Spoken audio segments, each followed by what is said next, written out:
मेरा नाम पिंकी है और मेरी शादी एक बहुत ही अच्छे घर में हुई थी। घर में रुपयों पैसों की कोई कमी नहीं थी। मैं शादी के बाद अपने ससुराल में आ गई और वहाँ पर बहुत अच्छे से रहने लग गई। सभी मेरा बहुत अच्छे से ध्यान रखते थे। कुछ दिनों बाद मैंने एक बेटे को जन्म दिया तो घर में सब लोग मेरे से और भी ज़्यादा खुश हो गए। वक्त गुजरता गया और मेरी ननद की शादी हो गई। शादी के बाद ननद अपने ससुराल चली गई और कुछ ही महीनों बाद मेरी ननद प्रेग्नेंट हो गई तो उसके ससुराल में भी खूब खुशियाँ मनाई गई। सब बहुत खुश थे। धीरे धीरे बच्चे की डिलीवरी का समय आ गया तो मेरी ननद ने एक लड़की पैदा हुई। वह छोटी सी और बहुत ही मासूम सी थी। मैं अपने घर वालों के साथ अपनी ननद के ससुराल गई तो वहाँ पर देखा कि वहाँ पर खुशियाँ मनाई जा रही हैं। सब बहुत खुश थे। हम ननद के घर एक दिन रुके तो सभी बहुत खुश लग रहे थे। दूसरे दिन हम अपनी ननद के घर से वापस आ गए और धीरे धीरे समय गुजरता गया। मेरे भी पहले एक बेटा था और उसके बाद एक बेटा और पैदा हो गया। 2 साल बाद मेरी ननद फिर से प्रेग्नेंट हो गई और उन्होंने फिर से एक लड़की को जन्म दिया। लेकिन लड़के की चाह सबको होती है। बच्चे के जन्म के कुछ समय बाद मेरी ननद हमारे घर आई, लेकिन वह बहुत उदास रहती थी। किसी से ज़्यादा बातें नहीं करती थी और हमेशा खोई खोई सी रहती थी।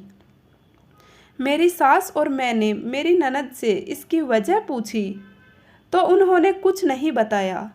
बस इतना कहा कि मेरा मूड ठीक नहीं है।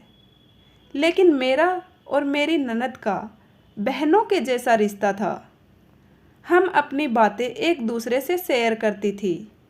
तो मैंने अपनी ननद को हौसला दिया कि आप बताओ कि क्या बात है, मैं आपका साथ दूंगी।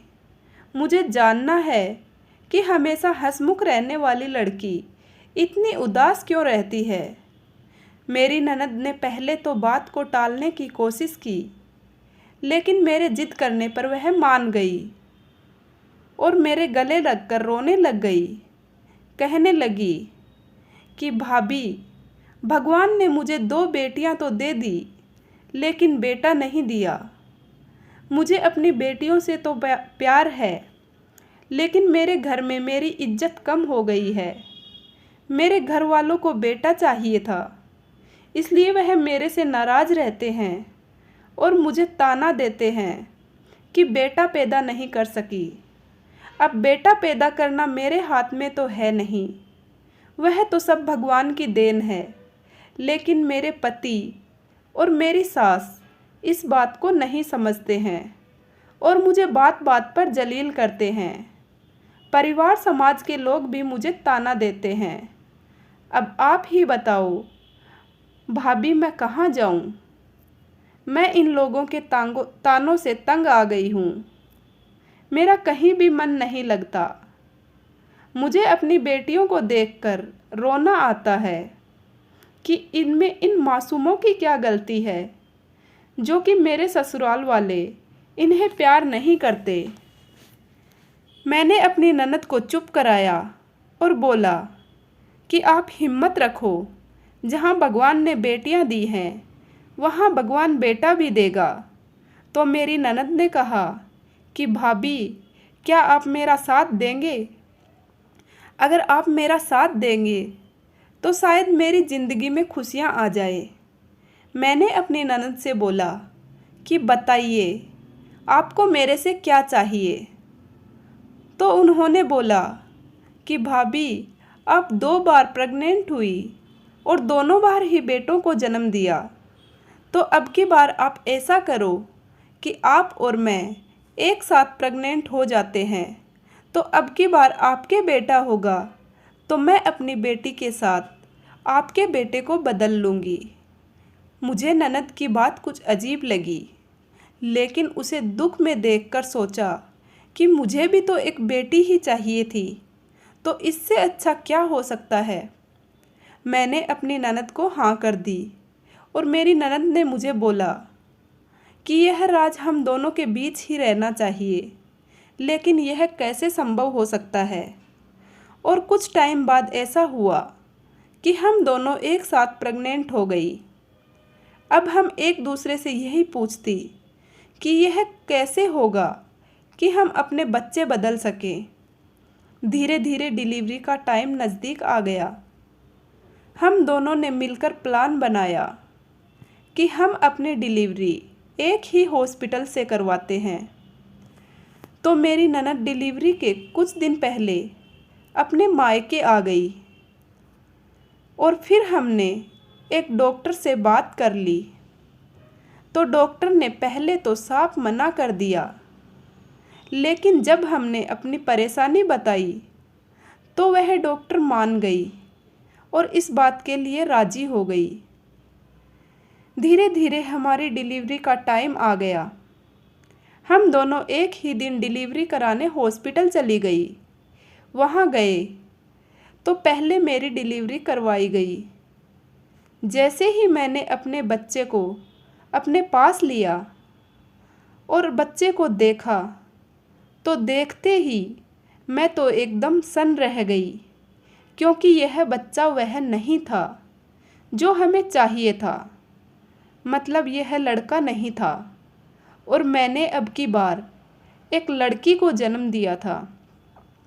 फिर मैंने डॉक्टर से पूछा कि मेरी ननद को क्या पैदा हुआ है, बेटा या बेटी।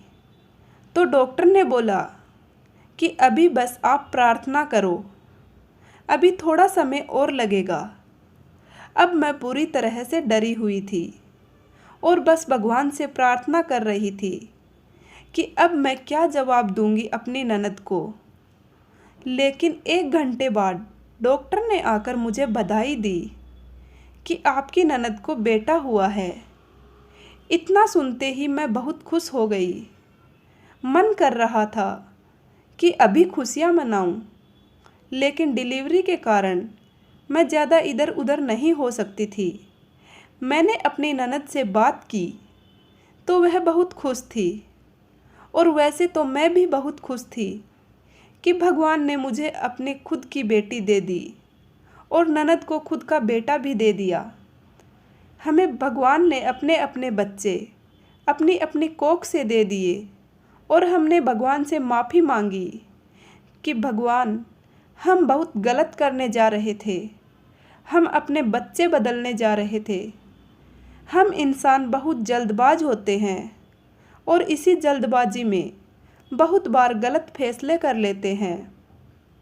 इंसान बहुत बेसब्र हो जाता है। हम सब यह भूल जाते हैं कि जो भगवान हमें बेटी दे सकता है वह बेटा भी दे सकता है।